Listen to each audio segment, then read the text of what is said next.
Welcome back to the Charged Up Show. This episode was brought to you by 519 Sports Online. 519 is a positive promotional platform which brings you highlights and interviews from your favorite teams across the region. Make sure to check out their social media channels on Facebook, Instagram, and Twitter, and be sure to like and subscribe to 519's YouTube channel at youtube.com/519 Sports Online. Thank you to Darren and his team for supporting the Charged Up Show. Please welcome, on a very special edition of the Charged Up Show, Rob Schremp. So we'll get right into it, Rob. Obviously, you're a big name for us. It's a big deal for us. But we do have a local sponsor called 519, and they kind of go through local sports teams and stuff, just trying to promote. And so we around to get to know the person. So we're just going to ask you a bunch of questions. Well, Keith and Nathan will, and you just got to answer as fast as you can. All right, sounds good. All right, do you want to kick it off first, Keith? Yeah, I'll kick this off. This is a pretty tough question right off the bat, but I'm curious to see what you got to say. But first question is Canada versus the U.S. Which one did you prefer living in? For hockey, Canada. All right. What was your favorite year of hockey? 04-05, London Knights. Favorite arena you've ever played in?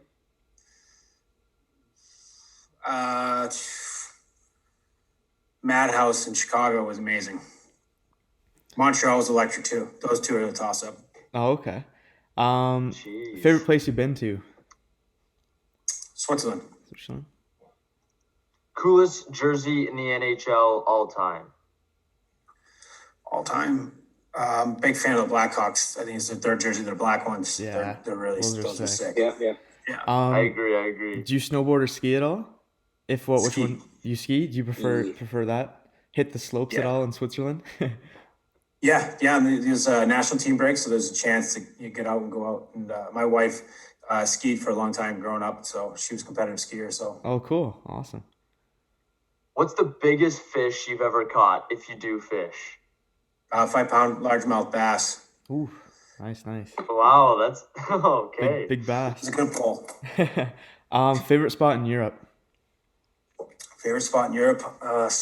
Zurich is beautiful, and Stockholm. Oh, okay. Sweden. Tough to pick between the two. Name one of the biggest inspirations growing up in hockey. Matt Murley. All right. Nice. Timmy's or Duncan? 100%. Good answer. Oh, yeah. Good answer. Double, man. Those things get you fired up. There we go. Oh, yeah. It's a quick shot of energy.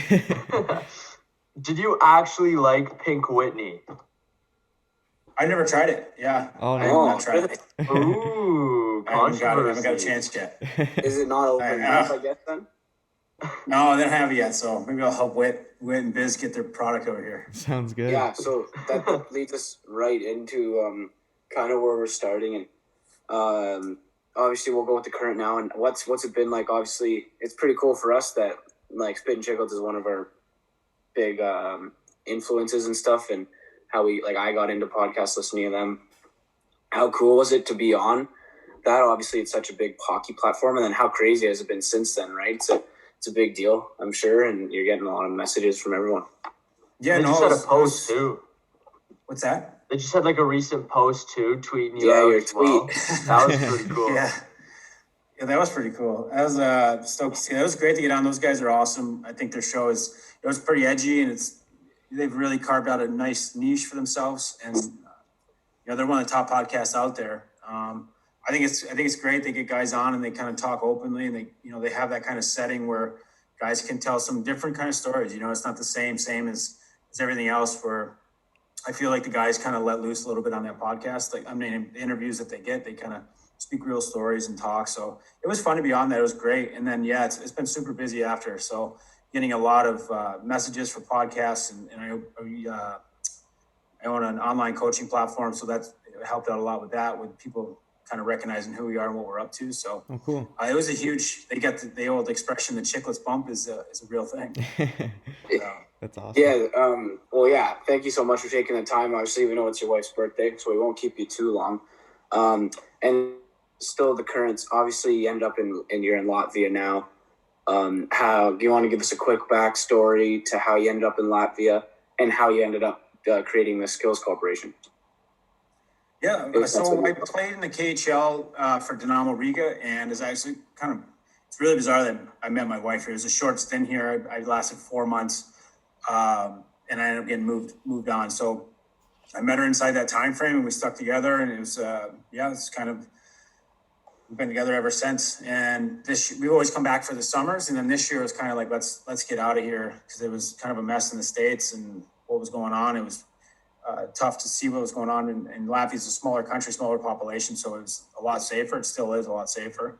The numbers are, we're talking, they're having a big uptick, and there's like 40 people a day. I mean, I think there's thousands in the States. So it's a much safer environment for our family, and that's how I got here. With the company I started, 44 Vision Hockey, I was working with some players through a platform called Instat, going through their game film and just putting my insight into it and giving them, how I saw the game and what they could maybe, do differently or add to their game. And it had some great feedback. And from there, I built out a stable of coaches, so to speak. We have about 36 coaches now that have all played professional hockey, and a lot of women's side of it as well. We have 4 or 5 Olympic women team members on there, and then we have 4 or 5 NWHL women's on there. So it's a chance to grow the game of hockey in a lot of different aspects. It's been great. I mean, the feedback's been amazing, and getting a chance to get some film for a couple of buddies of mine that are pretty big NHL name guys, and their feedback was really inspiring, and it gave me a lot of confidence to take this lane and build a business out of it. Yeah, that's great to hear. That's awesome. And when did you start it? We launched it in May. Wow, that's super impressive that you're so big already. Yeah, it's gone quick. It's been a lot's happened in 6-7 months. And my business partner, Dave Cochran, it's just been a lot of, he's the back end guy of it, and he's a logistics guy, and he's really been a huge mentor for me and helped me on the business side of things and learn a lot and also build a company. So I wouldn't have been able to do it without him, that's for sure. I would have been, swinging and missing at a lot of things. So he's been a huge support beam for this company and for myself. And my thing is just getting people, coaches wise, get us to the platform, get us some recognition, and then share my knowledge. And his side of it is really, he's an expert in the back end of it. So that's awesome. It's been great. Cool. And you definitely got like a long way to go, right? Like it just started, but I'm excited to see how that goes and where you continue to take that. Yes, it's a lot. It's really exciting. We're getting more and more people are coming to the platform and using the coaches, and some of the coaches that we're getting on now are awesome. Great resources for the players. And then also, it's kind of spinning into other avenues for us as far as, helping coaches out, scouting, and then advising. So it's really evolving. It's really young, but there's been a lot going on. It's been a busy time, so it's not a bad problem to have. Yeah, absolutely. So I guess kind of to transition a little bit, usually in the show we kind of, ask the guests, how was hockey like right from the beginning? So I understand you grew up in New York State. So how was hockey kind of, in the late 90s, early 2000s for you? Like, how did you kind of, got introduced to the game, and what was your kind of first experience? Yeah, my cousins played. Jeff and Chris are my cousins, Schremp, and they were about 12, 13 years older, and Chris is maybe a little bit over 16 years older. So my brother and I were about 4 and 7, and we, just really started watching them play high school hockey. Gave us a lot of, we looked up to them and wanted to do what they did. So that was kind of our introduction. My Uncle Mike was coaching hockey. We were more geared. We did everything. We wrestled, played basketball, pretty much every sport. But hockey finally took its path with us. Probably started at 4, and then by 6 or 7, we were really diving into it. And my cousins really were the motivators because they were the ones that played.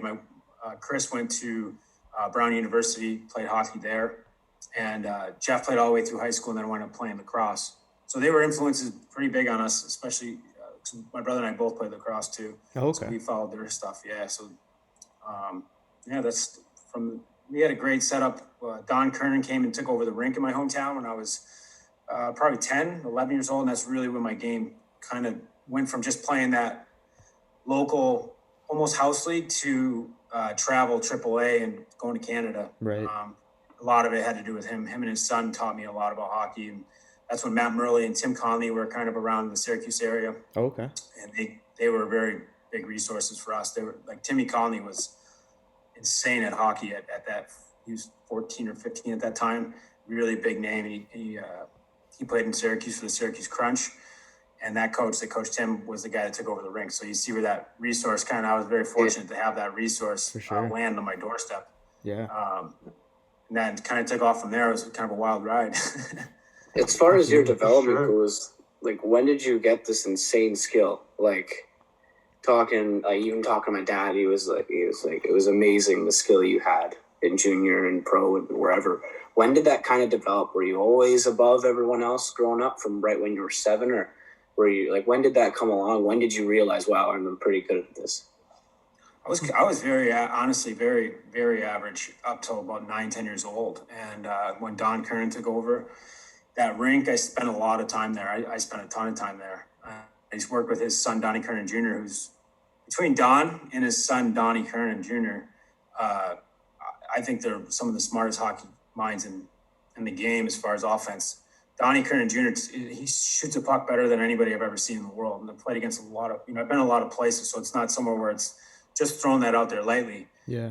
Like he literally shoots the puck better than anyone I've seen. And I played in all the leagues. So he taught me how to shoot, which gave me a lot of confidence, and it gave me a lot of 10, 11, I started to get that shooting part of it down. And then Don, his dad, was like a very smart man as far as cycling the puck and offensive abilities and how to attack the net. So I had strategy on offense, and then I could score from anywhere because of those guys. And that's just really what bolstered my game. And then, the skill kind of followed it. I played a lot of lacrosse. So lacrosse, I've always talked about lacrosse with hockey. I think it's so important because it's all the same tangibles. Your hands, the way they work with a lacrosse stick, if you put them down to the ice, it's the same kind of motions. When you go to take a shot in lacrosse, you have to transfer weight. Weight transfer is a huge thing. Same thing with hockey. So a lot of that transitioned over as I started playing. It was called Bull Lacrosse or Brian Lacrosse League. Yeah. And then I kind of combined the two at like 11 years old. And then my game really started getting better and better. And I started playing, just started kind of, I wouldn't say gradually climbing the ladder. It was over 2 years I really climbed a ladder, taking big steps. Right. Yeah. Now, being from the States, it's always like the OHL is a big thing, but did you always have the dream of going to the OHL, or did you have NCAA in your mind? Because those are two big routes you could take for sure. We were really naive, our family, about the actual hockey culture and what was what. The only reason why we knew about the OHL was Tim Conley. So he was 82 born, for about 4 years older than I was. So he really blazed the path for me. Watching what he did, he was a high pick in the OHL, and then he got drafted to the NHL. So when he got drafted to the NHL, I was about 14. It started to be like, I want to do what Timmy did, sort of thing. But it was more just kind of playing and developing. And for me, luckily, I had Don Kerner again, had a junior team right in Syracuse that played out of Ontario, the Ontario Provincial League. It used to be called the Metro League back in the day, but it changed over to the Ontario Provincial. And that gave me a chance to go up into Canada and play a pretty OHL stylish game on every weekend. That league was kind of tailored towards that. And that kind of made me realize that was kind of the route I wanted to take. And I was kind of I was progressing pretty fast. And at 14, I had a really good season in that league. I think I was top 3 in the league in points. And then the next year I led the league in points. So for me, the college route was like, I got to play 3 more years at this level. I felt like I want to take the next step. The next step would be OHL. So it was kind of that's how it went. And it just, I was progressing so fast at a young age. It was kind of, we were looking at 18. And again, we didn't know anything about hockey. So it's like at 14, it's like, this is realistic. I could be in the O and then maybe in the NHL at 18. It happened very fast. And it was kind of like, it was a whirlwind for sure. For sure. Like going through all that motion, that's crazy. Go ahead, Nate. No, it's all good. I was just commenting, like, for sure, like, I couldn't even imagine, like, going through all that motioning, right? Like, from the States moving to NHL, or OHL, sorry. And like you said, like, the top goal scorer, I feel like some people think OHL is, like, a lot of, like, point-driven league, right? So, obviously, if you're in those, top 10, you'd be going somewhere afterwards, right? Yeah, and the dream is kind of being more realistic. I came from a very, very small town, and when I was going through all this stuff, as a player, like progression and things were kind of happening in the hockey world for me. There's people in my hometown that were like, they wouldn't believe it or didn't believe it. And they're like, yeah, whatever kind of thing. And, Yeah. you know, I was getting taken to dinner by Bobby Orr, and Mike Barnett did a movie with Wayne Gretzky when I was 12.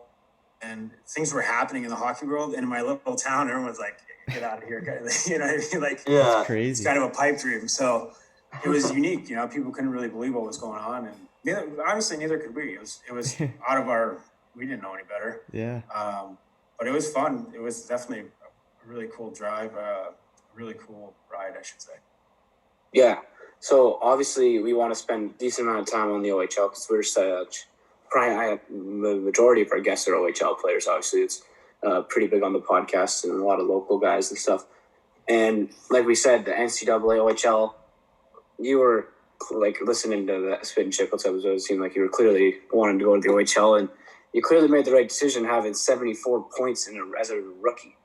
How was that jumping to the OHL and having that much success? Like that doesn't happen too often, very rarely. It was a big adjustment, to be honest with you. In the beginning, I went from being a point player, like a point guy, like really producing a lot of points from 11 to 15 years old. And then 16, I went to the OHL. And my first month, I was slumping hard. I think I had like 2 points. And that was very, very rare for me. Like I was always used to putting up points, 2-3 games max, I would go without a point. And, I had Steve Ludzik there as my coach my rookie year, and he was a huge resource for me. I really appreciated Steve a lot. He taught me a ton about off the ice, what that transitions to on the ice as far as work ethic, being in the gym. I came into my first rookie camp, I was out of shape. I didn't even know what off ice was, to be honest with you. And he kicked my ass and put me in shape. And then it all transitioned, it all translated. As soon as I started getting better shape, I started being way more effective on the ice, and it opened my eyes to like, okay, this is what it takes. And he was really patient with me too, which helped a lot. There was not a ton of pressure on me. We had Patrick O'Sullivan there at the time. We had some really, really good hockey player veterans, Greg Jacina, Dan Siska. So there was a lot of support as far as creating offense, and it wasn't laid just on but I did take it like, I have my own drive. I hated not scoring, not having points, but eventually once I started to feel better on the ice, it transitioned really well, and I wound up having a really good season. From probably November or December on, I was really having an impact on most games, and it was a nice combo having Sully for the first line center, and I would be able to come out on the second line. We'd be really hammering teams, and at that time, Mississauga was, they had a lot of losing teams before that season, so people were didn't realize what we had. As far as the team, and kind of didn't give us much respect. And then in January, February, they started to have a little more respect. You lit it up, for sure. It was fun to be part of that because it was a good energy. It was, changing the culture for an organization. Yeah. And it was fun to be a part of because Ludsey was awesome, man. He was one of those coaches that would, you go to the wall for him. And he's so competitive. And, you love a guy like that behind your bench. Absolutely. And then as that leads into the trade request to go to the London Knights, and we don't need to know the nitty-gritties, but what were like some little things where you thought you needed to change of scenery, and was that you're requesting to go to a top team, or you're just trying to go anywhere? Yeah, so they changed over management in the summertime, and then the new ones came in, and there was so much friction. It was so uncomfortable. The stuff that was going on, it was really uncomfortable, and it got to a point where it's like, this is draft year. I really didn't like the distraction of it. It was on a daily basis, really negative. And I just, my agent's advice was, get out of there then. So followed that along with, turns out that was actually like a huge red flag going in draft year, just randomly demanding a trade. It is what it is. Hindsight's 20/20, but I mean, on a daily basis for me, it was really uncomfortable. There was so much friction. I didn't understand it. And I didn't ask for it, didn't want it, but it was presented. And what do? I mean, you could stick it out. Again, you worked all that time from 11 to now 16, 17 years old to make it to this stage. You get to that stage right before it, and there's this hurdle that's thrown in front of you. And how do you react? I mean, our reaction was, okay, we'll go somewhere else because it clearly didn't feel wanted there, which is bizarre being a first overall draft pick the year before. it's kind of like, really, where's this coming from? Mm-hmm. And then to ask for the trade, it put a, kind of a red flag up for me. Greg Gilbert said that even. He's like, Shrimpy, I really appreciate you. I understand what kind of situation you're in. He's like, I just want to let you know this will raise red flags. And he was honest with me, and he was a great guy about it, and he was right. So that was that. And it wasn't, it's unfortunate, really. It sucked. It would have been nice to stay in one place. I wish Ledsey would have been there. Instead, they changed management, they changed everything. So someone else bought the team, and then wholesale. Yeah. Well, the good part of that is if that would never happen, you would never have made this London or been on this London team, which has a bunch of stories in itself for sure. Yeah, no, it was great. Even the first year in London, it was a lot of flags and it was a long year. I'll say that. Draft year was a really long year for me. So it was really nice. And then that year in the playoffs, we lost game 7 to Guelph. And we actually, we thought we had a better team and just came up short. I think we underestimated them and we came up short. So that gave us fuel for our tank the next season when we ended up winning the Mem Cup. We had a really unbelievable season as far as broke a lot of records and came out.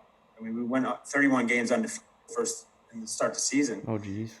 And a lot of that was the fuel from the year before. We were so kind of pissed off or whatever about, we thought we should have made the Mem Cup. Excuse me. And, so everything happens for a reason, and it was maybe a positive thing. It was tough to take, though. You go into the draft, you want to also have that long playoff run and make it to the Mem Cup and, a couple more chances to present yourself at a high, not a high level, but in a playoff setting, and try to bring a Mem Cup home. It would have been a nice feather in the cap for draft year. Yeah. Definitely, yeah. So let's talk about that wagon team, right? We got about 20 minutes left, a little bit under that, so we need to hit these big teams. Let's talk about that wagon. Corey Perry, I don't know, a bunch of other players on that team. How awesome and how much fun was it to play on that team that always wins? Yeah, it was amazing. There was zero stress on the way to the rink every time. And I mean, like every game, you had a swagger to you and a confidence, and it wasn't, it's not that we didn't earn it either. We earned it. We showed up and played every night, and you always had support. So again, there was not one guy that was relied on, so to speak. But Pears really carried the load, to be honest with you. It wasn't expected, or it didn't, he didn't have to, but he was so competitive. And seeing his progression from the first year I was there to the next year, it was unbelievable to see the step that he took, and it was very evident. The year before, he was a really good hockey player. The year we lost to Guelph, and then the following year after that, the year we won the Mem Cup, he was the best hockey player. He was sick every single night, so it was fun to show up. You guys like Danny Sabrett, he had like a 65, 70-point season. Brian Rodney, there were so many guys that were doing great things, playing great hockey. Yeah. Danny Fritchie, there was David Bolin. Like, you go down the list, and everybody showed up. Everybody performed at the same time and as a unit. And it was really tough to beat us. We only lost 7 games that year. And there was 3 of them, I think, we were all at World Juniors, so it wasn't our full squad. It would have been amazing to see what we could have done the full year. Do you got any good Corey Perry stories for us? Because he's obviously just playing in the finals.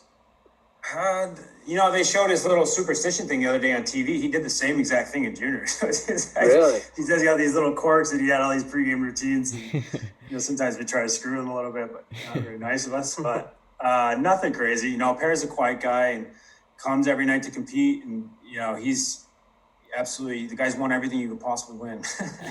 I mean, World Juniors, Mem Cup, what else is there? Well, World Championship, Stanley Cup, Olympics. I mean, he shows up. So I don't have any. That's some of the positive stories. The one time he fought Mike Richards after the year they won. I was going to ask you about that fight. Yeah, that was awesome because the game before that, Richie did the same stuff. He was like cross-checking Pears really bad at the end of the game. And it was like the ref didn't protect Pears. So then next time he did it again, that very next game, Pears. So, I mean, that's him. He showed up and Richie wanted to poke the cat. Got it.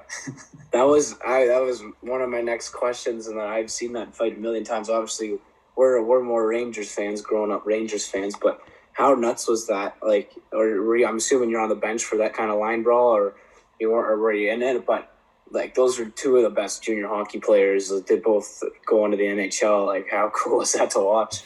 It was great. At home, it was at home. Pears showed up he doesn't even do it in the corner. He takes it all the way out to center. Right? Yeah, they went all the way to center. So it's like big optic, it was a big show and everything. And it was a pretty good tilt. Nobody got hurt, which is great. And it was just two, top guys on each team. And that's playoff hockey, it's just the way she goes. It gets heated, and they were getting pissed off because they couldn't beat us. So, Richie tried to take out liberties on pairs, and pairs shut up. It's huge. Who knows how that goes if pairs doesn't show up for that fight? It kind of sends a different message. So Right. That's one thing playing for Dale Hunter. You learn, you do whatever it takes to win, and his record speaks for that message for sure. 800 plus wins in the OHL and how many championships. So we learned a lot from Dale. It was great having that leadership behind the bench. That's awesome. Yeah, that's cool to hear. So I guess just kind of one question is, do you find a difference? Like, I don't know if you watch too much of the OHL now, but did you ever find a difference from, excuse me, when you played versus like today's game? Oh, it's way different. I mean, I watched some of the, I think 05, 06, my last year. We watched some of the Mem Cup games. Yeah. The Mem Cup games had 2-line passes in it still. The next year, everything started opening up. Yeah. So that next year, the game started opening up, and then going back, I went back a lot after my junior career and watched them in the off, when our season was over, and the game's progressively gotten way much different. It's much faster. It's much way less physical, way less. Yeah, the hooking and holding was amazing back then, and it's different. It's a totally different game. So it's much more puck possession now, and the physicality of it's way down. Okay. Do you like the way it's gone? We don't know, like, really your mindset. Obviously, you're a skilled guy, but with the 3-fight rule, and like you said, it's a lot less physical. Do you like the way it's gone, or do you like that physical aspect of hockey? I think, to be honest with you, the physicality's gone down in a sense, but the injuries are gone a totally different way. And my opinion on it is it's way too fast. The boards aren't getting any wider or longer, and now everyone's going a lot faster. You get these collisions that are just they're unavoidable. You get the hit and pin down in the corner would buy you 3 or 4 seconds for your player at the other end, and now you can't do that. So it's just flying, and some of these hits are unavoidable. Guys coming through the middle, you got to take the body and wind up smoking them in the head. It's really fast. I think Bobby Orr had a piece on this the other day, and I agree with him 100%. I think it's getting really fast. Without hooking and without holdups, I don't say hooking, but without holdups and a little bit of running interference for your teammate, you're letting people fly in there. And I don't know, it is getting fast. Guys are getting bigger, stronger. You see these 16, 17, 18-year-old kids now, they're machines, and they're jacked, and they're basically little missiles. Yeah, without being able to run interference on that, it's tough to save your defenseman or whoever's going back to get the puck, or for a guy coming through the middle, it's tough to sort of anticipate something like that, because it comes out of nowhere and it happens in the span of 1-2 seconds maybe. So I think it's somewhere. In my opinion, I don't know how far that goes, but it's more. There needs to be a conversation of what's a healthy balance of really high end skill, which we have, and also protecting the players. Yeah, that's a really good point.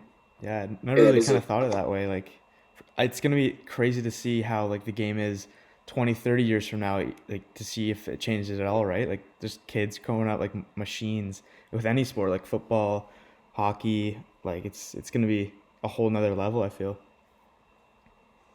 Yeah, the training's gone a long way, and off ice and off season training for other sports.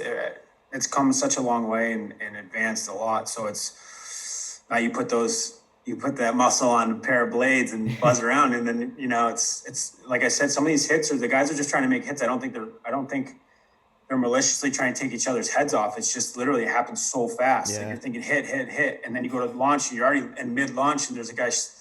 You're like, oh, my shoulder's gonna hit his head. What do you do? Yeah. You've already committed to it, and it happens so fast. The game is super fast. Absolutely. So yeah, again, I don't know. I don't have the exact answer, but I think some interference needs to be let up a little bit. And the hit and pins are they're more for safety valves than they are for. Yeah, that's a good point. If you watch the old school like '90s games, like it's like mauling a guy, like 2 hands around him, bear hugging him so he doesn't get out of the corner. That's a different story. I mean, there's again a conversation. I think there's a smart way to kind of manufacture some rules. No, absolutely. Okay, we only got 10 minutes left, so we got to skip over your crazy 145-point season, which is nuts. If we ever get you on again, we'll definitely hammer that in the World Juniors. We're just going to breeze over, but we want to get right into pro. We're trying to sum it up a little bit, but basically my question is, obviously you said the red flags kind of went up, but you still have first rounder to Edmonton. What was the feeling like in Edmonton? You were lighting it up in the AHL, and you still weren't getting many shots at the NHL. Was that really frustrating? I'm just trying to pick your brain because obviously we weren't really paying attention to the NHL at that time. We don't know what was going on, but you were lighting it up. So we're gonna breeze through a couple things. Obviously, your crazy 145-point season and under 60 games, which is just nuts. And your World Juniors too, where you also did very well. If we ever get you on again, we'll definitely talk about those. But we want to get into pro for the last little bit, and obviously getting drafted in Edmonton, you said some flags went up, but still going first round, 25th, I believe it was, yeah? Yeah. 25th overall, and what was your sense there? And we weren't watching the NHL too closely at that time, and we don't know what was going on, but you were lighting it up in the AHL point-wise, like your second year, 76 points in 78 games, and 2 games in the NHL. Was that pretty frustrating for you? Were you wondering, why am I not playing the NHL right now? Do you really feel like you could? And because point-wise, we're looking at it like, why weren't you playing the NHL? Yeah, I think it hit a wall there, and it was really frustrating for me. You can see it in the next year's totals. I really felt deflated and almost, like no hope kind of thing. Everything, like I said before, hindsight's 20/20. How I'd react to it now is much different than how I'd react to it at 21, and not having been served that kind of, to me, what felt like failure. I didn't know how to handle it, didn't handle it very well, and was frustrated, very frustrated. So it was tough to keep a level head and just stay focused. For me, it just felt like it was, it just kept getting kicked down. I get cut from training camp like 4 years in a row. It just really got frustrated. So, it just kind of came to be one of those things where I didn't see the light at the end of the tunnel, and it showed my game the next year. I really had a down year. But it was the biggest relief and, what's the right word? I guess the shot of hope for me was getting picked up by the Islanders. And it was just total clean slate, and I could kind of learn from my mistakes with Edmonton and had a chance to go forward and not have to answer the questions all the time. Why aren't you in Edmonton? Why aren't you making camp? Or why aren't you making a team out of camp? And those kind of questions were, I want to know the same answers, but getting asked them by reporters, kind of get sick of it. But it was a clean slate, and I really enjoyed that chance to go take my game somewhere else and try to make a different team. For sure. And did you end up just kind of getting not sick of North American hockey, but you just kind of hit that point too where you're like, I need something new? And did that influence your decision to go overseas and go over to Europe? So after my time in Atlanta, they offered a 2-way contract right away. And then for me, being a waiver pickup, I just read into it, and they had no stock in me. I'm not a draft pick. I'm not anything. I was just a waiver wire pickup. And the first question was, would I take a 2-way? So that's kind of writing on the wall in my mind. And I figured go to Europe and have a good year, tear it up. That was my thought process, tear it up and come back. Some guys had done that before, showed their game is valuable on, a different style of hockey. Yeah. And that's really where it was at. That's the conversation my agent and I had, a lot of questions about my skating, so to speak. And so I went to a league that had very good skating in Sweden and very good hockey. And it's in my opinion, it's probably the second best league in the world outside the NHL. I thought it was a really good league, and try to come back. So that was the mentality. It wasn't anything like sick of the hockey there. I would say that I didn't want to be in the minors again. I wanted, I had my time there, I felt like, and it was time to, I wanted to be not riding those buses and playing that schedule. It's tough on the body, boys. It's 3 and 3s all the time, and it's it's a grind. Yeah. Can't even imagine. Tough league, and there's tons of value in the American Hockey League. Don't get me wrong, but I had my 3 years in it. I think it's a buddy of mine said it one time. A buddy of mine said it one time too. It's 1 year in the minors is really good for you. 2 years is very beneficial. After 3 years, you start to go down, like your games. And if you see my chart, it was good, got better, and then I went straight down. It just, you need a little bit of shot of life there to keep you going. And I got, my progression was 1 game, 2 game, 4 games. So it wasn't, didn't get that uplifting, 20, 30 games in an NHL season. It just, I didn't want to do that again. So I went over to Europe and tried to prove my game and prove that's, I could keep up with any pace. And it was a great experience. I got to play for Elf Samuelson, Peter Forsberg, and Marcus Naslin were the GM and assistant GM there. Okay. It was a great surrounding for hockey. Yeah. So just kind of wrapping up too, there's tons of stuff we could ask you, but obviously you played in a lot of different European cities, and was that just kind of like, listen, obviously we've done we've listened to you on other podcasts and stuff. Was that kind of just you wanting new experiences, and why not? And like, I'm trying to sum up all your Europe experiences into one, but did you really find like you found a home out there? And obviously you're living there now. Do you really find like you could settle down? And how much nicer is it playing the less games? Like you said, you have those breaks, the national team breaks, right? Where you can go on vacation. How is it really much easier kind of lifestyle? Yeah, so it's like 2 games a week. It's a lot easier on the body. For me, I didn't find a home, so to speak. There's a lot of, in this time, the places that I went those top leagues, it's a lot of pressure on imports. So it's somewhere, even a couple of times I was the leading point guy in the team and it was still not enough. So it's a lot of pressure, and it's sometimes the pressure doesn't even make sense. If you play well and score some points, it's the local guys that played unreal. And then when you lose and you have a point, it's what you should have played better. So it's the pressure is kind of learning how to handle that and not let that bother you. There's pressures no matter where you play at a high level. So some of those places I thought I played well, and it's just, it wasn't a good fit. So, travel around a bit. And, for me, once I get going, I was kind of like, yeah, that's, playing different leagues, learn different styles of hockey. I didn't mind. It was, at that time, it was like, there's no chance of coming back to the show. So it's just kind of get as much experience as possible and see the world. It was fun though. We got Sweden twice, Switzerland twice, Austria twice, played a little bit in the DEL and the KHL. So it was, got the culture going. Yeah. That's That's awesome. This will be our last question. And you played 21 games for Dynamo Riga out in Latvia, right? In the KHL. I know you weren't in Russia, but is Russia as crazy as they say and as you listen to? And did you have any crazy experiences there? Not so crazy on my end of it. I've heard some of these stories even on Chicklets about the gas and stuff like that. Nobody was on our team doing that, but it is wild. It's like the wild, wild west, the travel and the accommodation, and you're driving to some of these cities on the bus, and it's really tough. The places, these cities are under, it's very poor.